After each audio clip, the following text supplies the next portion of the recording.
এটা কিসের নাটক হচ্ছে? পা টিপে দিচ্ছি, তোমার না পা ব্যথা করিচ্ছে? আমার পা ব্যথা করছে না। তখন বললা না? আমি বলি না তো, কখন বললাম? আরে মনে মনে বলছো, আমি বুঝে ফেলে দিছি। পাগল। বউ হইছে কি করতে, মনের কথাই যদি না বুঝতে পারি হাজবেন্ডের। আজকে কিসের মানে টাকা নিবা তুমি? আরে ধুর, তোমার সাথে কি আমার টাকা পয়সার সম্পর্ক? দেখো আমি কি ইউজ করি, দেখো আমি কি ইউজার, ম্যাকবুক ইয়ার ইউজার। সেটা তো আমার। এই যে, আর আমি তোমার কাছে টাকার আশা করি। সেটা তো আমার জন্য একজন নিয়ে আসছে, তুমি নিয়ে নিছো। আচ্ছা দেখি দাও তোমার পা পা লাগবে না, ঠিক আছে ঠিক আছে। মাসাজ করে দিই, পা ব্যথায়, ফেসিয়াল করে পা দিই পায়ে। ব্যথায় যদি আমি মানে ডক্টর কাছে যাওয়া লাগবে তাও যাবো, কিন্তু বইয়ের ও, কাছে পা টিপে পায়ে নেবো। তো ফেসিয়াল হয় না, মেডিকিউ পেডিকিউ করে দিই। কোনো কিছু লাগবে না। কি হয়েছে, কাহিনী কি বলো? তোমার নখগুলো মানে অনেকদিন ধরে এরকম এরকম করে দিই নাই, ওগুলো সুন্দর করে ম্যাসাজ করে দিই। মূল কাহিনীটা বলো। ছেলেরা থাইল্যান্ডে যায় ম্যাসাজ নিতে, আর তোমাকে আমি ঘরে কি সুন্দর করে ম্যাসাজ করে দিতেছি, তোর পছন্দ হইতেছে না? আর তুমি ঘরের বউ, আর ওটা হলো বাইরের বউ। বাইরের বউ স্বাদ আলাদা। ওরা কারো বউ হইতে পারে? এটা আমি জীবনের প্রথম শুনলাম। খুব ভালো ডায়লগ দিল তো। ওরা জিন্দিগিতে মায়া মানুষ কিনা, এটাই আমার মানে সন্দেহ লাগে। ডট ডট বয় ওরা, আর তুমি এসে বলতেছো যে ওরা আবার মেয়ে মানুষ, আবার বলো কিনা কারো বউ। কেউ আরে নিবে না। দেখো না, আমি সবচেয়ে অবাক, ইন্ডিয়ার সব বুড়া কাকারা খালি ওখানে, তাহলে তো বলতো আস্তাগফিরুল্লাহ, থাক নাই বলি, মানে এই কাকাগুলা কাকিগুলা যে কিচ্ছু বলে না, হাইরে আল্লাহ, ছি।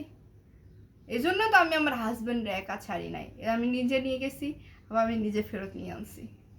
নিজের আমানত নিজে নিয়ে গেছি, নিজে আমানত নিজে নিয়ে আসছি দেশে। আল্লাহ জানে তোমার হাজবেন্ডটাকে কত কষ্ট দিয়েছো তুমি।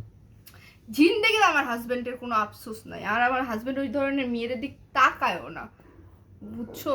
আমার হাজবেন্ড আর যাই হোক, যদি ওইরকম যদি লুচ্ছামি স্বভাব থাকতো, সে নিজে নিজে এত টাকা ইনকাম করে, এত দেশ ঘুরে আসে, নিজেও তো গেছো অনেক কয়টা দেশে ঘুরে আসছো না, কিন্তু তুমি তো আর নিজে নিজে আর থাইল্যান্ড যেতে চাও না, তাই না? সো এই আর কি, অত কথা বাদ দাও। তোমার পা, তোমার হেড ম্যাসাজ করতে হবে, হাত, পেট, পা। তুমি তো বললাম তোমার পা ম্যাসাজ করতে হবে, পায়ে অনেক ব্যথা, কালকে প্রচুর হাঁটাহাঁটি করছো, মিটিং করছো, মিটিংয়ে যায় পায়ে ব্যথা পাইছো, পড়ে গেছো, বললা না? এসির ভিতরে মিটিং হয় তো, এসির ভিতরে পড়বো কেমনে?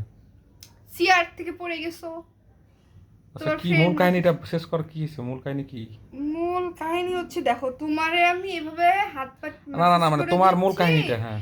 তো এখন আমাকেও তো মাঝে মধ্যে একটু ম্যাসাজ করে নিতে হয়, তাই না? বা আচ্ছা আচ্ছা, আমি করে দিচ্ছি। ফেসিয়াল করতে হয়, ফেসিয়াল। আমি করে দিচ্ছি।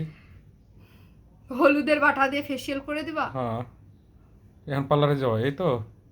বুঝো না, মানে সব কথা তোমার ছেলেদেরকে মুখ দিয়ে বলে দিতে হয়। প্রেমিকাও যখন ছিলাম, মুখ দিয়ে কোনো কথা বলতে হতো না, চোখ দেখেই মনের কথা বুঝতে পারতা। আর এখন বউ আছি, ঘরে পাশে থাকি, তাও তুমি মনের কথা বুঝতে পারো না, না?